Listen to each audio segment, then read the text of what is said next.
చంద్రబాబు, రేవంత్ రెడ్డి వీళ్ళు చేస్తున్నది హైబ్రిడ్ రాజకీయం అంటూ అంబటి రాంబాబు చేసినటువంటి వ్యాఖ్యలు ప్రస్తుతం రెండు తెలుగు రాష్ట్రాల రాజకీయ వర్గాల్లో కూడా చర్చనీయాంశంగా మారినాయి. మరి అంబటి రాంబాబు విమర్శలు ఎలా చూడాలి? ఇదే అంశం మనతో విశ్లేషించేందుకు ప్రముఖ రాజకీయ విశ్లేషకులు వడ్స్మల్ శ్రీనివాసరావు గారు ఉన్నారు. సార్ నమస్కారం. సార్, చంద్రబాబు నాయుడు, రేవంత్ రెడ్డి వీళ్ళు చేస్తుంది హైబ్రిడ్ రాజకీయం. అసలు బీజేపీ, కాంగ్రెస్ ఈ రెండు బద్ధ శత్రు పార్టీలు. అలాంటి రెండు పార్టీల్ని చంద్రబాబు నాయుడు గారు మేనేజ్ చేస్తున్నారు. ఒకవైపు అధికారికంగా బీజేపీతో పొత్తులో ఉండి కాంగ్రెస్ తో హాట్ లైన్ లో ఉన్నారు. రేవంత్ రెడ్డి ద్వారా ఇదంతా నడిపిస్తున్నారు. రేవంత్ రెడ్డి చంద్రబాబు బి టీం అంటూ అంబటి రాంబాబు చేసిన ఈ ఆరోపణలు ఎలా చూడాలి? ఇప్పుడు ఈ మాటలు ఎవరన్నా మాట్లాడొచ్చు, కానీ ఏ కమ్యూనిస్టులు వాళ్ళు అలాంటి ఏమన్నా మాట్లాడితే సర్లే లేదో అలా అనిపించి ఉంటుందిలే అనుకుంటాం. రంకు రాజకీయాలకి పెట్టింది పేరైన వైసీపీ పార్టీ అంబటి రాంబాబు, జగన్మోహన్ రెడ్డి గారు మాట్లాడకూడదు కదా. అసలు మామూలుగా వాళ్ళు పార్టీ విధానాలే రొంకు. అంటే రొంకు అంటే ఆడమగ రొంకు అని కాదు, రాజకీయ రొంకు.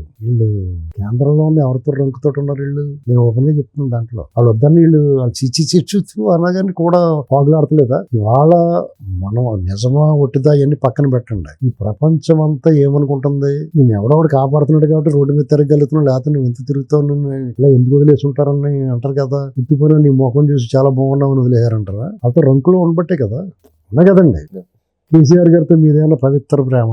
కేసీఆర్ గారితో సంబంధం లేవు మీకు? కర్ణాటక కాంగ్రెస్ తో లేదా? శివకుమార్ వాళ్ళతో అక్కడ ఎంత హక్కుంటాను? నేను తెలంగాణలో ఎందుకు లేవు?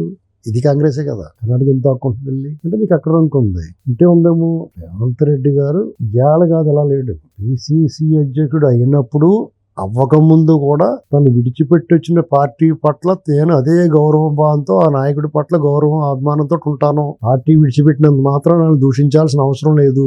మీరు చెప్తారు అలాగా రోజాకి, కొడానానికి, హార్మోనియం పెట్టికి మీ దగ్గర రావాలంటే వాళ్ళు తిట్టాలి అని చెప్పేసి వాళ్ళకు సిలబస్ ఇస్తారు, గైడ్. అందరూ అలా ఉంటారని ఎందుకు అనుకుంటారు? మీకు మళ్ళీ ఖచ్చితంగా రేవంత్ రెడ్డి గారు ఆయన చెప్పే ముఖ్యమంత్రి అయ్యాడు. ముఖ్యమంత్రి అయిన తర్వాత ఇలా లేడైనా. ముఖ్యమంత్రి అవ్వకముందు, పిసిసి అధ్యక్షుడు అవ్వకముందు, పార్టీలోకి వచ్చిన వెంటనే కూడా ఇలాగే ఉన్నాడు. పబ్లిక్ ప్లాట్ఫామ్ మీద మీడియా ముఖంగా డైరెక్ట్ గా చెప్పాడు లైవ్ ఛానల్లో. టీడీపీ గురించి, చంద్రబాబు నాయుడు గారి గురించి, ఎన్టీ రామారావు గారి గురించి ఓపెన్ గా మాట్లాడాడు. విమర్శలు కూడా చేసాడు. కొన్ని రామారావు గారి విమర్శ మీద కూడా విమర్శ, చంద్రబాబు నాయుడు గారి మీద కూడా ఒకటి రెండు విమర్శలు చేశాడు. అంత మాత్రాన తిట్టాలని బూతులు తిట్టలేదు. పార్టీ విడిచిపెట్టి వచ్చాం కదా, వాళ్ళు అలాగా వాళ్ళు ఇలాగా. అక్కడే అతను గౌరవం పొందాడు. ఇతను పద్ధతి అయినాడురా బాబు. ఇప్పుడు ఒక మనిషి గుణవంతుడు అనుకున్నప్పుడు అతనిలో మంచి లక్షణాలు కనపడతాయి అందరికి. అతని మీద ఒక సాఫ్ట్ కార్నర్ వస్తుంది పబ్లిక్ కి.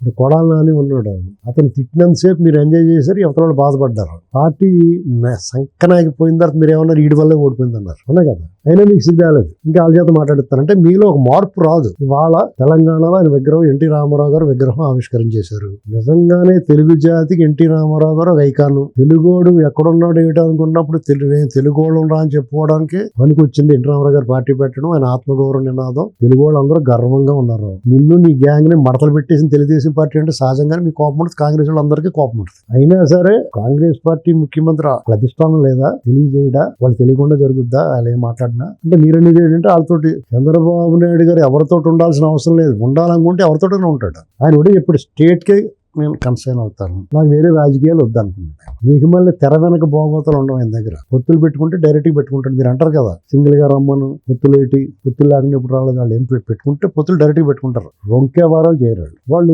వాళ్ళకి అలవాటైంది ఎదటోళ్ళలాగా చేస్తారు. విజయసాయి రెడ్డిని మీరు ఎందుకు వాడేవారు? అసలు మేము జగన్మోహన్ రెడ్డి అని చేసి తెర వెనక భోగోతాలు ఏంటి? వాళ్ళకి అతను కాంగ్రెస్ వైపు చూస్తున్నాడు, ఏదైనా పుంజుకుంటుందేమో అని. ఎందుకంటే బీజేపీ బూట్లు నాకలేకపోతున్నాడు. అతను నాలుగు కరిగిపోయింది. ఎందుకంటే వాళ్ళు ఎప్పుడైతే టీడీపీతో పొత్తు పెట్టేసుకుని రేపు మొన్న గెలవడానికి సహకరించారో, గెలవడానికి సహకరించడం అంటే ఏంటి తెలుసా? ఎన్నికల్లో జరగటం. మీరు ఏమనుకుంటారు వాళ్ళు సహకరించడం అంటే? ఎన్నికల్లో జరగనిచ్చారు.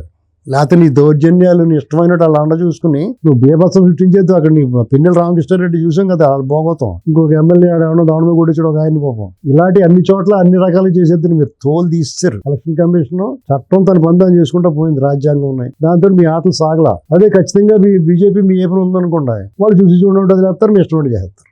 నేను ఓపెన్ గా చెప్తున్నాను ఇందులో. అది నీకు కుదరలేదు, ఇప్పుడు నీకు కడుపుమంటది.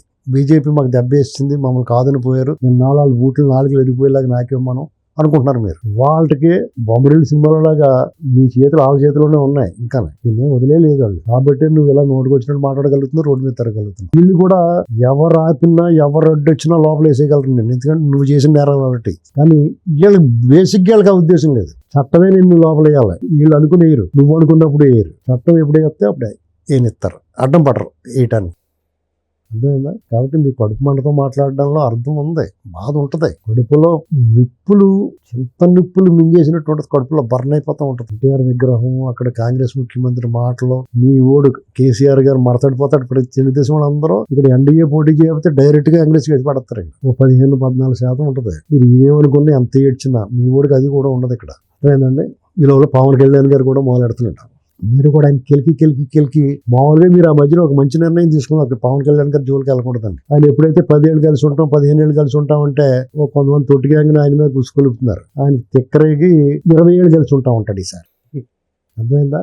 అది అంచేత మీకు వాళ్ళు ఎవరు కలిసి ఉన్నా పోనీ మీకు మళ్ళీ సార్ ఆనవాళ్ళు కూడా ఉంటారు. మీరు ఈ రాష్ట్రంలో మిగతా పార్టీలు ఎలాగన్నా ఉండే కలిసి ఉంటారా, విడిపోతారా, ఏమైనా అవనే ఉన్నాయి. వైసీపీ పార్టీ మాత్రం మళ్ళీ సార్ ఆచూకీ లేకుండా పోద్దండి.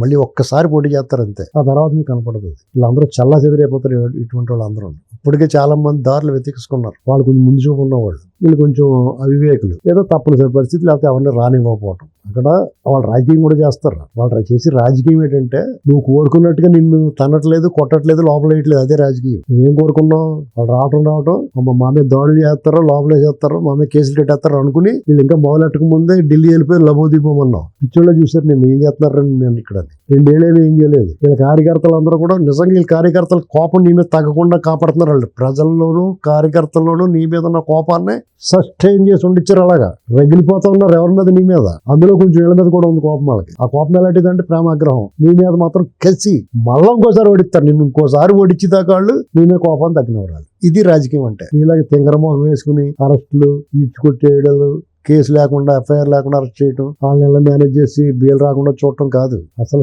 రాజకీయం అంటే. ఇది బాధగా ఉండదు, అది అట్రాక్టివ్ గా ఉండదు. అది ఇలాంటి రాజకీయం. అట్రాక్టివ్ రాజకీయాలు ఎలా ఉంటాయంటే, బొబ్బల రంక రామబ్రహ్మ అని ఉంటాడు సినిమాలో విలన్. బాలకృష్ణ గారు అని పట్టు కొట్టేసి ఈడ్చుకుని వెళ్తూ ఉంటాడు పోలీస్ స్టేషన్ కి. మీకు అంకుశ సినిమాలో రాజశేఖర్ కొట్టి తీసుకెళ్తూ ఉంటాడు. అలాగనమాట. మీకు అట్రాక్టివ్ రాజకీయాలు అంటే జయలలిత వీళ్ళందరినీ కరుణానిధి గారు వాళ్ళని అయ్యో గురువాయూరప్ప అని అరుచుకుంటే సారల రాయరు బయట కనపడేపోలా లింగులు ఊడిపోయి పరిగెట్టేశారు. అలాంటి మీకు అట్రాక్టివ్ గా మంచి ఎంటర్టైన్మెంట్ గా ఉంటాయి. కానీ దోలు తీరిపోద్ది. జనం ఎలా ఉంటుందంటే మైండ్ సెట్ వేరియబుల్ వాళ్ళది, కాన్స్టెంట్ గా ఉండదు, ఒకే అభిప్రాయం దగ్గర ఉండదు. ఇదేట ఇలా చేయొచ్చా బాబు గారు, మీరు చేస్తే ఒప్పుకున్నది. నువ్వు లెక్కర్లో నకిలీ మద్యం చేసి నువ్వు దొబ్బేసావు అనుకో, అది దొంగోడి అలాగే చేస్తాడంటారు. బాబు గారు చేస్తే ఒప్పుకోరు. చూడండి ఆయన చాలా పద్ధతిగా. అప్పుడు వీళ్ళు ఎంత ఉదారంగా ఉంటున్నారంటే, ఈ అధికారులు అది మనం వేధించకూడదు అనుకుంటున్నారు. నీకు సపోర్ట్ చేసి నీ బూట్లు నాకి నీతో పాటు అరాచకాలు చేసిన వాళ్ళని, మితిమీరిన వాళ్ళు కొంతమంది పక్కన పెట్టి మిగతా వాళ్ళు చేత పని చేయించుకుంటున్నారు. వీళ్ళు 23 జిల్లా కలెక్టర్లు వేసుకోవాలా ఎన్జిటి విషయంలో. అయినా సరే వాళ్ళందరి చేత పని చేయించుకుంటున్నారు. వాళ్ళ పరివర్తన పశ్చాత్తాపం వాళ్ళు కన్ఫెషన్ చెప్పుకుంటారు దగ్గర పోయి. అదే నువ్వేం చేసావు? ప్రక్షాదించావు, కసిపించావు అందరిలో. వీళ్ళు ఆ పని చేయరా, కసిపించి పని చేయకపోబట్టి మీకు ఏమో చేయాలి ఊసిపోక మీ వాళ్ళు మీరే వెళితే విగ్రహాలు తల తీసేసుకుంటారు. అదేంటండి ఇక్కడ అంబటి రాంబాబు, నువ్వు ఆల్రెడీ ఒకసారి త్యాగం ఎడదీసినట్టు ఎడదీశారు కాబట్టి మళ్ళీ ఎడదీస్తారు లేదంటే ఇష్టం మాట్లాడుతున్నావు. నువ్వు ఒక్కసారి ఎవరి దాకేందుకు, మీ కేడర్ దాకేందుకు లేళ్లప్పిరెడ్డిని, వేణుగోపాల్ రెడ్డిని మాట్లాడమని చాలు నీ సపోర్ట్ గా నీ పక్కనే. మీ కేడర్ అంతా రావకలేదు. వాళ్ళిద్దరిని నీతో పాటు మాట్లాడమని నువ్వు మాట్లాడినట్టు వాళ్ళు మాట్లాడరు. ఎందుకంటే వాళ్ళకి తెలుసు మళ్ళీ మనం రాబోట్లేదు, ఏడు ముఖం చూసి ఎవడు ఓటేయడు, వాళ్ళకి అర్థమైపోయింది. నీకే అర్థం అవ్వలేదు. ఇంకా కొంచెం విగ్రహం పుష్టి బుర్ర తక్కువ కాబట్టి గుర్తుపెట్టుకోవాలి.